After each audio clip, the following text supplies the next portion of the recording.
पूरे वर्ष में एक दिन ऐसा आता है, मकर राशि में सूर्य प्रवेश करता है तो उसे मकर संक्रांति कहते हैं। हमारा ध्यान दीजिएगा, पूरे वर्ष में एक दिन मकर संक्रांति। हमारे हिंदू धर्म में ये दिन है, हमारे हिंदू धर्म में जो ये दिन है। अच्छा, कई लोग कहते हैं कि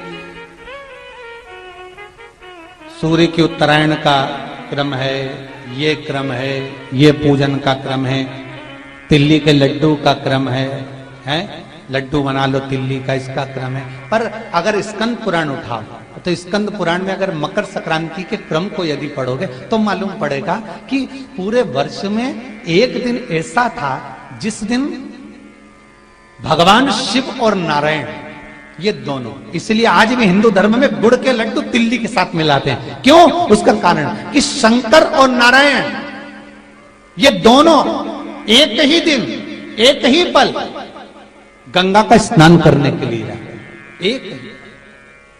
भगवान शिव, देखिए कितना कितना हमारे हिंदू धर्म में एक एक तिथि का, एक एक बार का एक एक महत्व है, उसको समझिए।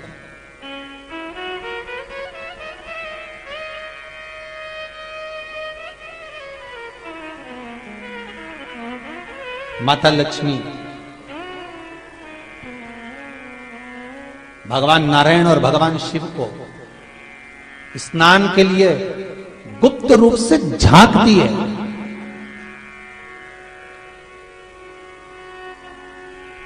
तो भगवान विष्णु ने तिरछी दृष्टि में माता लक्ष्मी को देखा, तिरछी दृष्टि। तो माता लक्ष्मी को देखकर भगवान विष्णु शिव जी को देखे तो शंकर भगवान ने कहा, नारायण हमने देख लिया, महारानी लक्ष्मी झांक रही है, हमने वर दे दिया है कि लक्ष्मी का एक नाम गुप्त लक्ष्मी रहेगा, ये छुपी रहेगी। और आज मकर संक्रांति के दिन नारायण और शिव का दर्शन इस लक्ष्मी ने करा है। पर जो गुप्त लक्ष्मी का दान दे देगा उसके घर में कभी कोई बड़ी बीमारी प्रवेश नहीं करेगी। कैंसर जैसा रोग, किडनी और लीवर का रोग नहीं हो सकता। आज भी नियम है कि मकर संक्रांति के दिन एक लड्डू बनाया जाता है गुड़ और तिल्ली का, उसमें 1 का सिक्का, 2 का सिक्का या कोई लक्ष्मी उसमें फंसा दी जाती है और लड्डू को पैक कर कर किसी मंदिर में दान दे दिया जाता है। उसको कहते हैं गुप्त लक्ष्मी, जिससे घर में कोई बड़ी बीमारी प्रवेश न हो। वो केवल मकर संक्रांति को ही होता है। मकर संक्रांति का जो दिवस है वो कोई साधारण नहीं। आप लोग दान करते हो मकर संक्रांति में? कितनी चीजें दान करते हो? और सुहागन माताओं को देते हो ना, क्या देते, कितने देते हो? 13, 14 कितने हैं? 14। कौन से पुराण में लिखा है कि 14 चीज देना चाहिए? अरे बोलते जाओ जरा जल्दी जल्दी, बड़ी मुश्किल से तो पकड़ा ही नहीं आते हो तुम शिवरी नारायण वालों। 14 चीजें दान देना है। किस पुराण में लिखा है? कोई तुमसे पूछ सकता है तो महाराज आप कह सकते हो अग्नि पुराण में वर्णन आता है। कौन से पुराण में लिखा है? अग्नि पुराण में लिखा। देव ऋषि नारद भगवान विष्णु के पास जाकर पूछते हैं, नारायण कृपा करिए।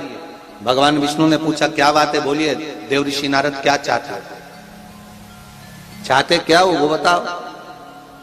महाराज हमें इतना सा बता दो, शिव जी के यहां जाते हैं तो पहले उनके द्वारपाल से पूछना पड़ता है अंदर जाने के लिए। ब्रह्मा जी के यहां जाते हैं तो ब्रह्मा जी के द्वारपाल से पूछना पड़ता है। इंद्र के यहां जाते हैं तो इंद्र के द्वारपाल से पूछना पड़ता है।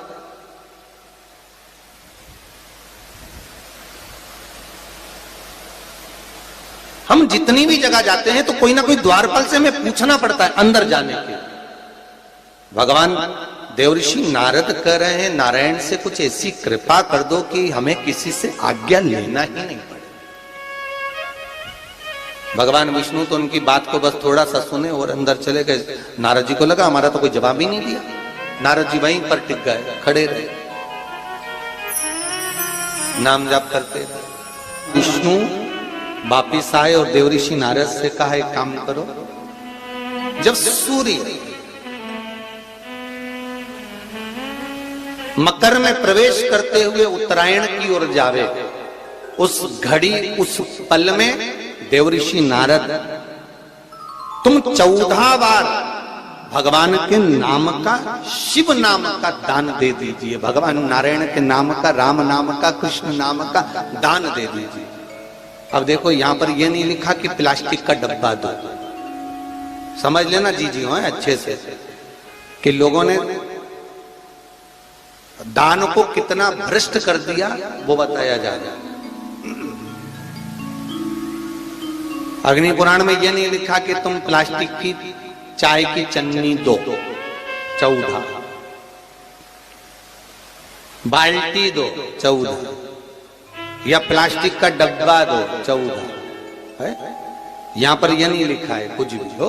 यहां क्या लिखा अग्नि पुराण में कि मकर संक्रांति के दिन जब सूर्य उत्तरायण भाव में प्रवेश करे, मकर में जावे, उस समय पर देवऋषि नारद तुम्हारे मुख से अगर 14 बार भगवान के नाम का दान 14 जीवों को दे आओगे तो किसी भी देवता के पास जाओगे, तुम्हें परमिशन की जरूरत नहीं पड़ेगी, तुम डायरेक्ट प्रवेश कर जाओगे, डायरेक्ट। अब तुमको अगर वैकुंठ में डायरेक्ट प्रवेश करना हो तो बिना पूछे, तो उसके लिए कहा ही मकर संक्रांति पे दान दो। तो किस चीज का दान देना है हमारा? प्लास्टिक का डब्बा नहीं, बाल्टी नहीं, चन्नी नहीं, फिर किस चीज का नाम? तो कहा अगर देवर्षि नारद आप दान दे रहे हो तो 14 नाम का दान दीजिए, 14 जीवों को नाम का दान दे दो, भगवान के नाम का भजन करो। और अगर संसार के लोग दान दे तो किस चीज का? तो के अन्न से बड़ा कोई दान, अन्न से बड़ा कोई दान। श्री शिवाय नमस्तुभ्यम। हर हर महादेव। गुरुजी द्वारा बताए गए उपाय को विश्वास के साथ जरूर करें और कमेंट में श्री शिवाय नमस्तुभ्यम जरूर लिखें। Thanks for watching.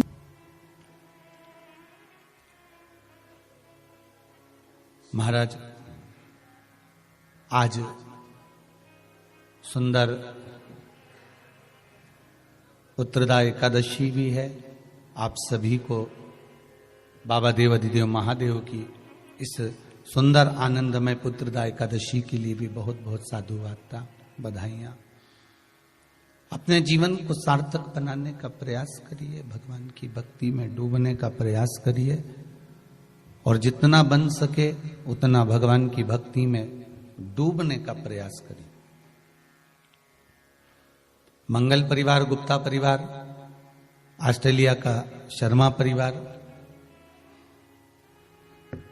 अगर ये पावन मानसरोवर शिव महापुराण की कथा को करवा रहा है तो आपके भीतर ये भाव प्रकट होना चाहिए कि आप इस पावन कथा को सुनने के बाद आपके भीतर ये भाव प्रकट हो कि हम भगवान शंकर के कृपा पात्र होकर भगवान शिव की गंगा स्नान, यमुना स्नान, कुंड का स्नान, सरयू का स्नान, मानसरोवर का स्नान हम अपने भाव से कर रहे हैं, हम अपने दिल से कर रहे हैं।